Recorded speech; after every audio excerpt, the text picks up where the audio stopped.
I wanted to become a physician for the chance to help vulnerable people. Dr. Ivan to 27-1, please. Dr. Ivan to 27-1. Hey, Ted. How are you doing today? Good. The desire to become a doctor goes back quite far. There's actually a picture of me in diapers with a stethoscope in my ears listening to my brother's heart. So it goes back pretty far. Hey, Val. Go some big deep breaths, okay? Yeah, your lungs sound really good. My older brother has Down syndrome, and watching the medical community surround him and serve him made me very passionate about being able to do that myself. Have a good day. Yeah, no problem. Great. Thank you. Thanks. Medical missions was definitely on my radar when I got accepted into medical school. I would regularly be looking up actually Samaritan's Purse World Medical Mission as motivation during the extra long days of studying and being like, I think this is where God wants me, and this is that extra kick I need to put in those extra hours. So pretty early on into practice, I decided to venture out into a short-term mission trip. Some of the obstacles I felt when I initially thought about doing short-term missions was one, would I even be able to get the time off? How will I get there? I'm a family doc. I'm not a tropical medicine, infectious disease physician. I'm not a surgeon. Will I be helpful?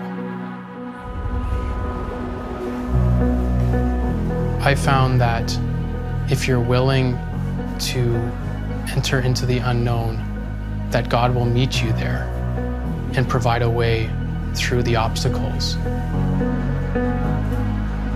I did a short-term trip with World Medical Mission in Malawi, and now I'm serving in Togo.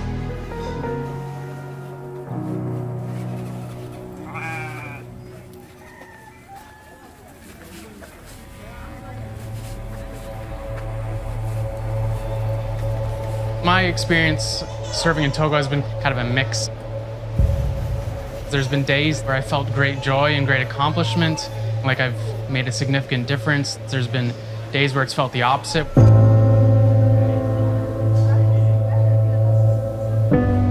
When I'm my night shifts, I had a really sick child come in, and I did everything that I could, and he just didn't recover. Having to tell the patient's family was very difficult. But it's also a chance to show God's love in one of the most difficult circumstances.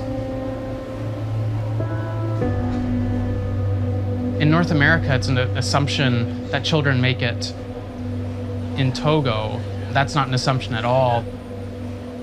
I've heard one long-termer say he feels like during malaria season, it's just his job to try and get these kids to their 5th birthday.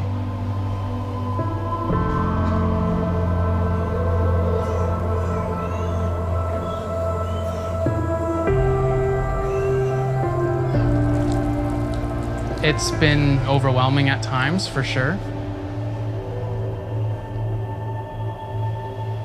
Through this trip, I've learned to become more reliant on God. Knowing that when we call for help, God is there.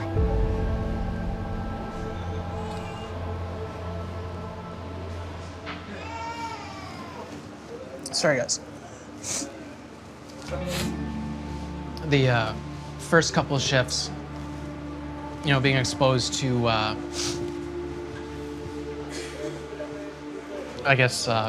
pediatric fatality, that's a hard thing to go through when you don't see that regularly. And that's something that you go home from and ask God for help. And God was so good to provide the encouragement I needed.